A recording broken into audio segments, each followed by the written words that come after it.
Hello people of YouTube, I hope you're having a great day. This is Lord Seal, YouTube's 5th biggest Scooby-Doo fan, at least according to my cat. In today's video, I have something rather special prepared for you lot, because I'm taking a look at every single Scooby-Doo video game and ranking them appropriately. Appropriately meaning, of course, according to my preference. Last time, it was pretty hard to rank the stuff and there are only 13 entries. Now with 20, I'd rather go for a tier list type of ranking because I consider it fairer amongst my ratings. For this tier list, I decided to stick with proper video games with an overarching story or something that's not this online bullshit. Nope, I don't care if it's on the official calculator website, I cannot deal with the idea of Scooby having boobs, okay? That's where I draw the line, at the booby Scooby. Fuck, the jokes are already going off the rails. Furthermore, these are my personal opinions, so you don't have to go ballistic if one of my ratings goes lower than you expected. And I'd love to see your opinion on said game in the comments below. One more thing before the video starts, if you don't mind scrolling down a bit to press that like and subscribe button, heck, maybe the bell as well. It only takes about 5 seconds to do so, and it would really help me out. Like really. So if you don't mind just taking a couple of seconds out of your time to leave a like and subscribe, that would be greatly appreciated. Now, without further ado, let's get on with the rankings. The first ever Scooby-Doo game was not even supposed to have Scooby in it. Initially the game was supposed to be released as 3 Blind Mice, but the boss, as Metal Electronics, the designers of the game, wanted to get some big bucks from the game, so he used the license that he had from Hanna-Barbera so that the game revolved around Mr. Scoobert. So, because this game was just a cash grab and a Pac-Man ripoff, we start this list by sending this game to the F tier. This game is just a basic game from the ZX Spectrum era, who the fuck knows what that is, with Scooby-Doo thrown in the mix. You go from level to level fighting ghosts, while accompanied by some sounds that most likely represent an encrypted message from the developers saying that they are being held against their will and forced to make games. Either that or aliens having sex. D tier. This is basically the same as the previous one, but with a couple of changes. Scooby doesn't take the form of a chameleon in this one, they made an actual soundtrack and scrap is thrown in the mix, C tier. This game is cool, okay? It's a point and click adventure type game, it gives me the vibes of that Courage the Cowardly Dog game, Crypt TV, if you remember it from when you were a kid, where you had to find items and shit to save Eustace and Muriel. The shit's nostalgic as fuck, and the fact that the intro cutscene had one of the original songs remastered in the 8-bit style is just so cool. The only thing that I don't like is the way that the game's mouths move when they speak. Shaky looks like he's beatboxing, but other than that, it's a really cool game, A tier. Real underrated in my opinion. Another point and click adventure. You have to pick one of the members of the gang, but let's be honest, most of us would pick Shaggy. After pressing start game, the game will show you the intro to Scooby Doo Where Are You, a nice addition to the game, and afterwards you have to solve the mystery of why the fuck is the map so huge. The ending has you set up a trap to catch the Phantom in a nice cutscene, the game itself looks good, but it lacks a soundtrack. You just hear the character's footsteps and the voice line every time you find the clue, it's like fucking Silent Hill.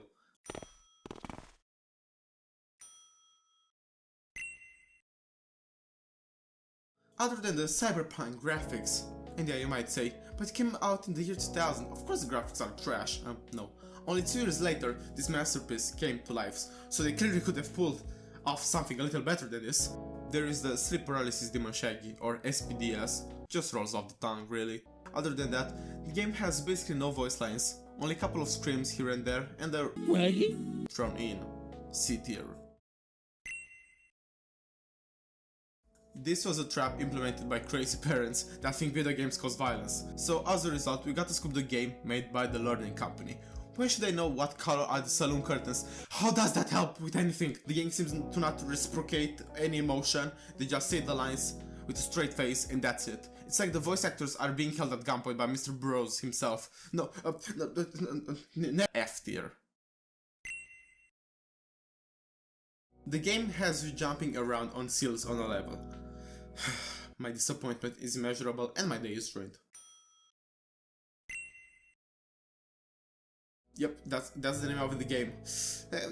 Let's give it the benefit of the doubt. Probably the whole creativity went into the game. 346 minutes later. No, I take it all back. If If I squint my eyes hard enough, I can kinda make out Matthew Lillard's face. It's like he's on one of those witness protection interviews. I had to turn him in. He stole out the motherfucking Scooby snacks. It was the last drop. Oh, what was I doing again? Oh yeah, the review. I got a bit sidetracked. Nothing special. D tier. Oh boy, oh boy, oh boy. Can I get an S? Can I get a C? 10 seconds later. Can I get an O? Scooby-Doo! Absolutely love this masterpiece. All the famous villains, the soundtrack, everyone's favorite dog. Heck, even the fucking coins are amazing. It's really fucking hard. Cyber Chase is hard, but no other Scooby game can compare with this one. During quarantine, I played this game for the first time since I was a child. Back then, I didn't even know what to do, and I thought I got pretty far because I had reached the Black Knight. But upon replaying, yeah, the Black Knight scene is like at the first hour mark, I think. I don't want to talk too much about this game in particular, especially because I'm just halfway through the games and I don't want this video to be too long. So if you want me to do a whole axe video on just this installment, this absolute masterpiece, I'll happily do it, S tier. It's just the same as the last one, what the fuck? I don't want to give it an F tier as well. There's a part where you make ramen with Shaggy and Scooby, so I guess teaching kids about foreign cuisine, D tier. In 2003, Santa Behavior came early and delivered their best game ever since Bugs Bunny and Taz Time Busters. The premise of this Scooby-Doo adventure is simple. You are provided with a book used to capture ghosts and tornadoes and mummies and zombies and other ghouls and specters. You get it, it's multi-purpose. The story is okay, it feels a bit shallow, but it's a game designed to be played by kids. You don't go into this game with high expectations for an amazing Life is Strange type of story depth. No, you go into Cyberpunk with those type of expectations so that they would be shattered. Worst fucking $30 I've ever spent. Furthermore, I like the aesthetic of it. It's just something about the way the characters look. I really like the color palette and the way it's all put together. It's also reminiscing to me of the good old days when I used to play this on the PS2, and I think overall it's a well-crafted game, and I also managed to beat it as a kid, so S tier. Just to watch the movie, why would you play this? I don't think there are people who genuinely play this. Wait, I have an idea. 3:28 a.m. No, shut. I don't believe it. This fucking recent. I mean, hats off to these guys. I would not have the patience to learn how to speedrun this game. Massive respect for the speedrunning community, and because of them, I'll put this higher than I originally intended. C tier. Not my favorite installment. When I think of this game, I always compare it to Night of 100 Frights and Mystery Mayhem. I always think of them as a trio because they appeared kinda one after the other. They're like Alvin and the Chipmunks, but actually good. But I have to say it's my least favorite out of them. That doesn't mean it's bad, but the other two are just really good. And nostalgia might be a key factor in this decision because this is the only one that I actually did not play as a child. But it's still good. I'm debating between A or B. I know a lot of people like it, so I'm taking that as a factor as well, A tier. This game always felt like a prototype for Scooby-Doo First Frights in my opinion. The gameplay is meh at best. You have a lot of cutscenes like lot. Then you play a bit before the chase scenes begin. It was only released for the handheld consoles like PlayStation Portable and Nintendo DS. I've never developed an attachment towards this game like I did with the others, so I'm gonna give it a D tier. This is an interesting one. A plug and play Scooby-Doo game. The idea was interesting, but the execution not so much. It's that kind of game that would spark up your interest because of how it's played, but you'd only play it like once and then leave it, at least in my opinion. But as I said, I like the idea, so it gets a C from me. This is the first Scooby game I have ever played, and I think it's also the first game I played on my PS2. It's either this or Ben 10 Protector of Earth. One is a banger, one not so much. Spoilers, this one was not so much. It's good, but its sequel just improves on everything and makes it more fun. I don't like how each location is divided into levels instead of the whole location being a level itself, but they got this part right in the sequel, so. Besides, the levels themselves are not that memorable, the monsters are really forgettable, or I just have a dory ass memory. But I can give it more than a B, which I feel is much as well. Now, in the words of Stu Macker, let's face it, baby, these days, you gotta have a sequel! Just like in the Friday series, the good shit appears in sequel. This game has a special place in my heart, between brownies and cold chocolate milk, but it's there. Even though it presents fewer adventures than the original, I adore its style more. I like that it has a cursive storyline. You feel like the story goes from a point to another, unlike the original. The levels are better made, and I'm so glad they gave up on that multiple levels per episode. Fucking shit, it didn't feel quite right. And the locations were far better. There was the swamp, in which you barely spent any time, then El Moncho, which was amazing, and finally Howling Peaks. And I just love this location, maybe because I'm just a big sucker for snow. Anyways, I just really love this game. It was a game that I absolutely adored as a child, which I cannot see in any other position than A. Okay, let me explain it, Don't click off the video, okay? I need watch time, please. I said I was not gonna do any online type bullshit like those stupid racing games, but this is actually a proper game. It's fucking 20 euros on Steam, what the fuck? I remember playing it online when I was just a youngin. I remember it being good, but at the same time, I couldn't beat the river part from the Ratatouille game when I was that age, so the game has 31 reviews, and they are pretty much divided 50-50. 7:59 a.m. Holy shit, this game looks like fucking ass, man. Even for 2014, this is bad, man. This is bad.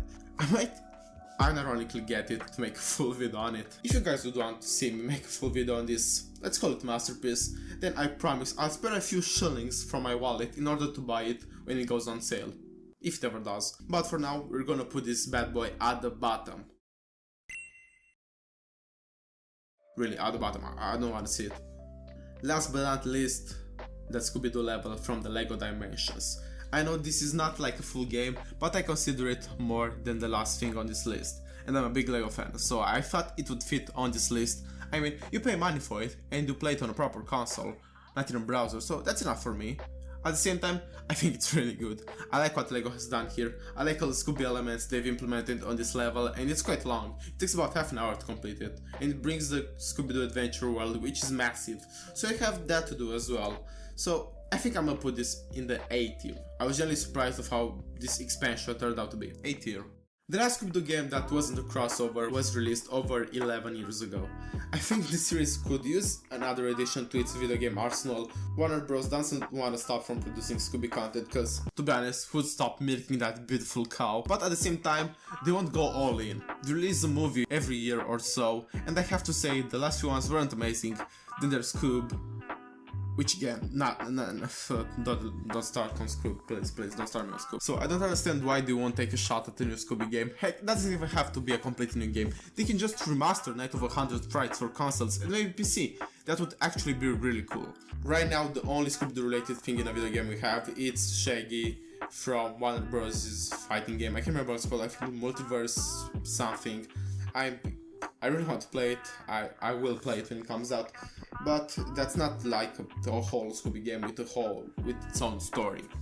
So yeah, but from that, I think they can bounce off that and make a new individual Scooby release. A lot of people are surely gonna play a new Scooby game if it's released because of the whole Ultra Instinct Shaggy meme. And as I said, it doesn't even have to be a new adaptation. It can just be a remaster, man. But just throw us a bone, Warner, okay? I take anything at this point. So yeah, this was the tier list, these are the final results. Sorry for that small rant, I just wanted to talk about that and did not feel like making a whole ass video just about it. As always, don't forget to hit that like, subscribe button on the way out if you enjoyed the video and haven't done so already. Oh, and one more thing before I go, have a great day guys, bye!